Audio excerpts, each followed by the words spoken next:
Assalamualaikum warahmatullahi wabarakatuh. Selamat datang dalam video pembelajaran Tata Negara FHUI. Yang pada kesempatan kali ini kita akan membahas terkait dengan teori kekuasaan kehakiman, yang mana merupakan salah satu topik yang dibahas dalam mata kuliah lembaga-lembaga negara Indonesia yang diajarkan di Fakultas Hukum Universitas Indonesia. Pada video kali ini kita akan membahas terkait dengan teori kekuasaan kehakiman yang terbagi menjadi dua subtopik besar. Oleh karena itu video pembahasan kali ini juga akan terbagi menjadi part 1 dan part 2. Sebagai pembahasan pertama, saya ingin menyampaikan pendapat kontemporer dari Tina Hunter Schools dalam bukunya Rule of Law, Separation of Power and Judicial Decision yang terbit pada tahun 2005. Tina Hunter Schools menyampaikan terkait dengan teori kekuasaan kehakiman itu merupakan lahir atau terbahas atau merupakan implikasi dari dua teori lainnya, tidak-tidaknya dua teori lainnya menurut Tina Hunter Schools. Yang pertama adalah teori terkait dengan negara hukum, dan kedua terkait dengan pemisahan kekuasaan atau separation of power. Bila kita berbicara tentang pemikiran negara hukum, tentunya mungkin kita akan berbicara ingat langsung Rechtsstaat atau Rule of Law atau konsep-konsep lainnya berdasarkan tradisi hukum yang ada di dunia ini. Tapi tentunya kita kalau mau flashback agak jauh dari pendapat yang sangat klasik maupun kontemporer, kita bisa menemukan banyak pemikiran dari para filosof, para sarjana hukum, sarjana sosial politik yang berbicara tentang bangunan negara yang berdasarkan hukum. Jauh kita melihat di bukunya Plato yang terbagi tiga terkait dengan Politeia, kemudian Nomoi, dan kemudian Politikos, berbicara juga bangunan negara hukum itu sendiri.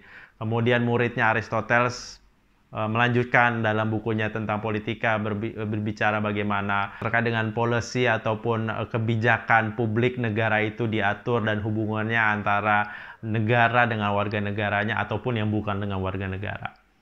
Lebih lanjut, Niccolo Machiavelli juga menyampaikan, meskipun dalam perspektif yang berbeda, juga menyampaikan berbagai pandangan terkait dengan negara hukum. Thomas Hobbes yang berbicara tentang teori kontrak sosial juga berbicaranya adanya bangunan negara hukum. Kemudian pendapat masyhur dari John Locke, Montesquieu, dan Rousseau juga berbicara hal yang demikian, di mana mereka berbicara adanya teori kontrak sosial antara warga negara dengan negaranya, kemudian itulah menimbulkan hubungan hukum antara mereka sehingga negara pun harus dijalankan berdasarkan hukum. Pemikiran-pemikiran itu tentunya terus berkembang dan dikembangkan oleh beberapa pemikir-pemikir berikutnya, dan tentu juga banyak yang membahas. Pada kesempatan kali ini saya akan menyampaikan kategorisasi atau klasifikasi ataupun pembahasan yang sudah dimudahkan oleh Profesor Tahir Azhari. Profesor Tahir Azhari berbicara tentang negara hukum dari beberapa istilah. Berdasarkan risetnya, beliau menyampaikan ada 5 konsep yang berbeda-beda gitu. Mungkin serupa, tidak sama, tapi ada beberapa hal yang berbeda, ada beberapa hal yang sangat sama juga. Pertama tentunya dengan istilah Rechtsstaat atau negara hukum, di mana ini kita sudah sangat sering mendengar berdasarkan tradisi hukum Eropa kontinental. Kemudian konsep Rule of Law yang banyak dikembangkan pemikir-pemikir hukum dan dengan tradisi hukum common law. Kemudian juga ada prinsip socialist legality berkait dengan negara hukum. Kemudian ada dalam perspektif Islam juga ada nomokrasi Islam. Dan terakhir, Profesor Tahir Azhari berbicara tentang negara hukum Pancasila. Kita akan coba lihat satu persatu. Ketika kita berbicara Rechtsstaat, tentunya kita akan mengingat beberapa ciri-ciri utama yang lahir dari pemikiran konsep negara hukum Eropa kontinental. Salah satunya bisa kita kutip adalah pendapat dari Friedrich Julius Stahl, berbicara mengenai ciri utama adalah pengakuan ataupun perlindungan terhadap hak asasi. Kemudian berbicara tentang trias politika, pemisahan kekuasaan menurut Montesquieu. Ketiga adalah pemerintahan berdasarkan undang-undang dan adanya peradilan administrasi. Dan ada pendapat lain misalkan dari Scheltema gitu, tapi di sini saya ingin menggarisbawahi dalam konsep Rechtsstaat sudah berbicara adanya peradilan administrasi yang dibutuhkan dalam konsep negara hukum untuk melindungi hak-hak warga negaranya dari keputusan-keputusan pejabat-pejabat atau putusan tata usaha negara yang mungkin bisa merugikan hak-hak warga negaranya. Berikutnya dalam konsep rule of law, dikutip dari Albert Vendice, bukunya Introduction to the Study of Law and the Constitution yang terbit tahun 1885, berbicara 3 ciri utama. Pertama adalah supremasi hukum, persamaan di hadapan hukum, dan konstitusi berdasarkan hak-hak individual. Nah, ini yang paling penting. Ketika berbicara hak-hak individual, ada prasyarat yang dibutuhkan untuk menjamin hal itu. Sebagaimana dibahas lebih lanjut dalam International Jurist Forum di Bangkok tahun 65, dari sekian banyak ciri yang dirumuskan dalam konsep negara hukum, ada yang satu yang paling penting, yaitu adanya peradilan yang bebas dan tidak memihak. Nah, salah satu hal yang melatar belakangi adanya harus peradilan yang bebas dan tidak memihak, selain dari pembahasan dari hak-hak individual itu sendiri, dan kemudian juga bagaimana perlindungan, bagaimana penjaminannya, dan bagaimana penegakannya terhadap hak-hak individual warga negara itu, maka dibutuhkan adanya peradilan yang bebas dan tidak memihak. Negara hukum dalam konsep socialist legality yang disampaikan dalam risetnya Profesor Tahir Hazari berbicara tentang hukum merupakan alat dari sosialisme negara, namun sayangnya tidak diketemukan adanya ciri utama bahwa peradilan itu harus ada dalam negara hukum. Nah, perspektif lainnya dalam demokrasi Islam, ketika berbicara Islam dalam bangunan hukum, lagi-lagi di situ kita bisa temukan adanya ciri utama yang berkaitan dengan konsep lainnya, yaitu di situnya adalah pengakuan hak dan perlindungan terhadap hak-hak asasi manusia, dan di situ adanya jaminan terhadap peradilan yang bebas. Di mana ya selain daripada itu ya berbicara juga tentang keadilan, kemudian juga perdamaian, kesejahteraan, dan konsep kepemimpinan dan seterusnya.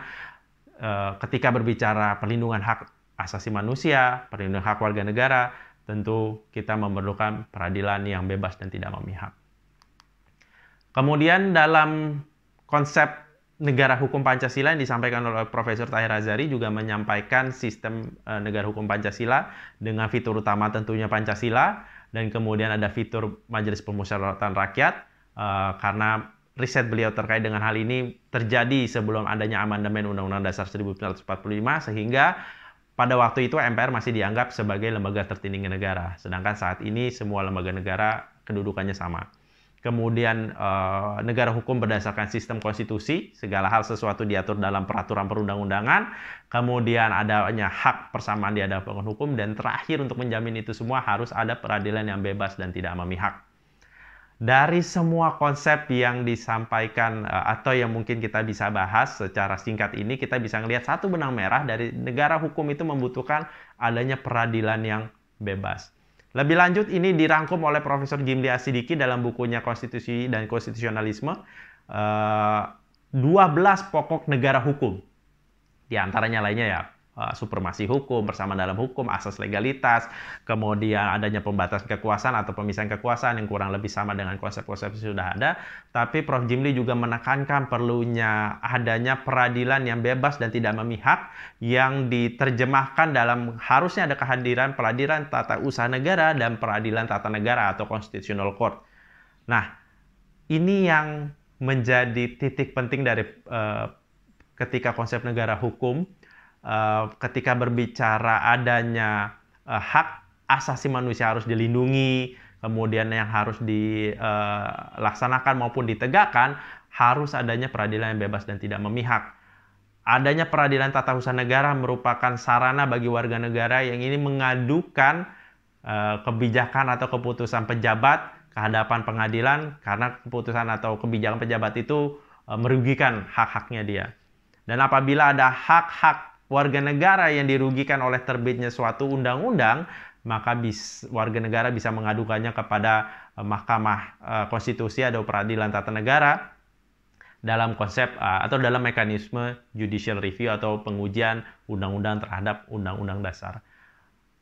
Inilah yang menggarisbawahi dalam konsep negara hukum, salah satu fitur pentingnya adalah peradilan atau kekuasaan kehakiman atau judiciary yang bebas, yang merdeka, tidak berpihak, dan independen.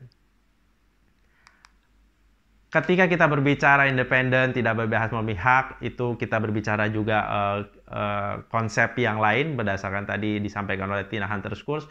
Ada teori tentang pemisahan kekuasaan. Yang pertama kita coba bahas dari pendapatnya John Locke yang ditulis dalam bukunya Two Treatises on Civil Government. John Locke berbicara tentang pembagian kekuasaan itu 3, kekuasaan pembentuk undang-undang, kekuasaan pelaksanaan undang-undang, dan kekuasaan federatif.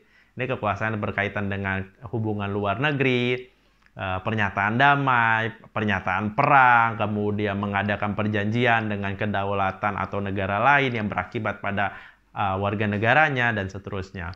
Nah, memang ini ada kritik ya, salah satunya yang kemudian juga dikritik oleh Montesquieu, dan dalam buku yang kontemporer juga ditulis oleh Ross Corbett dalam bukunya The Missing Judiciary in Locke's Separation of Power, berbicara memang John Locke itu mengintroduksi sekian panjang terkait dengan kekuasaan legislatif dan eksekutif, tapi tidak berbicara tentang pentingnya judicial power, karena bagi John Locke itu sudah ada di dalam kekuasaan eksekutif, dan itu memang faktanya, realitanya, praktek yang terjadi pada masa kehidupan John Locke di Inggris sekitar abad 17. Berikutnya kita beralih kepada pendapatnya Montesquieu yang ditulis dalam bukunya The Spirit of Law tahun abad ke-18, tahun 1748. Montesquieu itu berbicara tentang cabang kekuasaan terbagi 3, eksekutif, legislatif, dan judicial. Ini berbeda dari pendapatnya John Locke yang berbicara adanya kekuasaan federatif, tapi bagi Montesquieu yang penting adalah cabang kekuasaan yudisial yang terpisah dari cabang kekuasaan legislatif dan eksekutif. Kenapa? Jadi ada 2 hal penting yang bisa kita ambil dari pendapatnya Montesquieu. Yang pertama, bila kekuasaan legislatif itu dipegang oleh satu orang ataupun badan, kekuasaan legislatif dan eksekutif itu tergabung dalam satu orang, satu badan, maka tidak akan ada kebebasan bagi warga negara. Karena hampir bisa dipastikan lembaga atau badan atau orang itu akan bisa memerintah dengan tirani dan membuat ketentuan atau kebijakan terhadap warga negaranya secara tiran pula atau menindas. Nah, bagi Montesquieu juga berbicara apabila kekuasaan judicial, kekuasaan kehakiman itu bergabung ke legislatif ataupun ke eksekutif, itu juga tidak ada perlindungan terhadap warga negara. Karena apabila hakim itu merupakan bagian dari legislatif, bisa jadi hukum yang terbit itu adalah hukum yang menindas. Dan bisa juga hakim apabila tergabung dalam jabatan eksekutif, ketika membuat kebijakan atau memutuskan suatu sengketa atau perkara, bisa menjadi juga hukum yang tirani atau sewenang-wenang. Oleh karena itu, Montesquieu berbicara tentang pentingnya kekuasaan kehakiman yang merdeka yang terpisah dari cabang kekuasaan eksekutif dan legislatif adalah demi untuk perlindungan hak-hak warga negaranya yang dilindungi oleh undang-undang dasar ataupun konstitusi. Nah, secara lengkap bisa kita baca pendapat Montesquieu dalam buku The Spirit of Law yang sudah diterjemahkan oleh Thomas Nugent, terbitan London tahun 1777, sekitar 30 tahun setelah terbitnya buku Esprit of the Law-nya versi Prancisnya Montesquieu. Dan di situ kita bisa baca bagaimana keinginan dari Montesquieu harus adanya cabang kekuasaan kehakiman yang terpisah demi menghindari kesewenang-wenangan dari eksekutif maupun legislatif, dan juga melindungi hak-hak warga negara. Dari perspektif lain, kita coba bahas dalam perspektif Islam ketika berbicara kekuasaan kehakiman dan lebih lanjut, dan kita garis bawahi kekuasaan kehakiman itu harus merdeka, terbebas dari kekuasaan eksekutif dan legislatif. Kita ambil secara mendasar perintah Allah yang disampaikan di dalam Al-Quran, bahwa manusia itu diperintahkan untuk berbuat dan mengambil keputusan secara adil berdasarkan hukum Allah. Ini sebagaimana ditulis dalam surat Al-Anbiya ayat 78 dan 79, diceritakan bahwa Nabi Daud dan Sulaiman diberikan ilmu dan hikmah sehingga mereka bisa mengambil keputusan dengan baik. Daud juga diperintahkan untuk mengambil keputusan dengan adil berdasarkan perintah Allah sebagaimana disampaikan dalam surat As-Sadd ayat 26.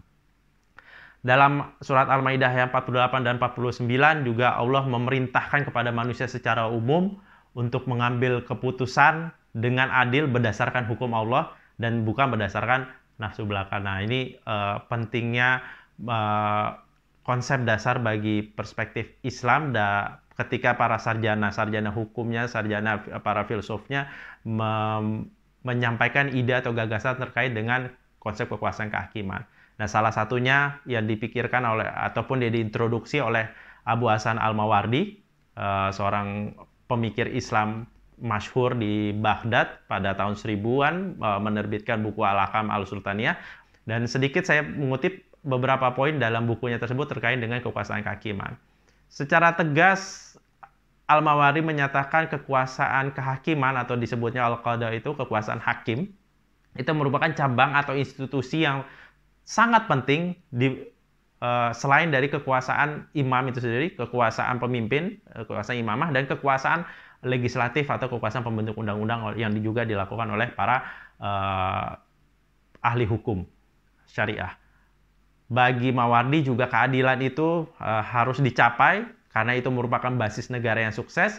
Kalau nggak ada keadilan, negara hampir bisa dipastikan jatuh menurutnya. Oleh karena itu, Al-Mawardi juga menyampaikan konsep orang yang menjadi hakim itu benar-benar harus orang yang terpilih dan memang umumnya adalah para ahli hukum juga dan juga orang yang menguasai hukum-hukum Allah, sehingga ketika memberikan keputusan itu bisa dengan adil. Oleh karena itu, Al-Mawardi juga menyampaikan pentingnya seleksi hakim yang ketat. Namun sebelum daripada itu, sebetulnya Imam Ahmad bin Hanbal sudah menyampaikan perspektif tentang manusia itu penting memiliki kekuasaan kehakiman gitu. Karena kalau tidak ada, maka tidak ada kemakmuran. Karena keadilan itu merupakan dibangun dalam suatu konsep kebutuhan peradaban bangsa.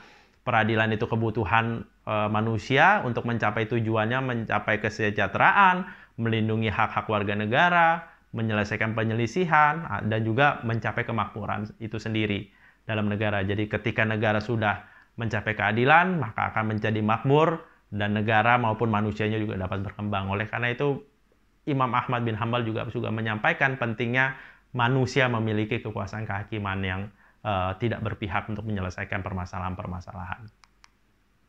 Demikian beberapa perspektif yang bisa disampaikan terkait dengan teori kekuasaan kehakiman. Sebelum kita lanjut dalam subtopik berikutnya, dalam video berikutnya, jika ada yang ingin disampaikan atau didiskusikan, silakan ditulis di kolom komentar. Sampai jumpa di dalam video berikutnya. Assalamualaikum warahmatullahi wabarakatuh.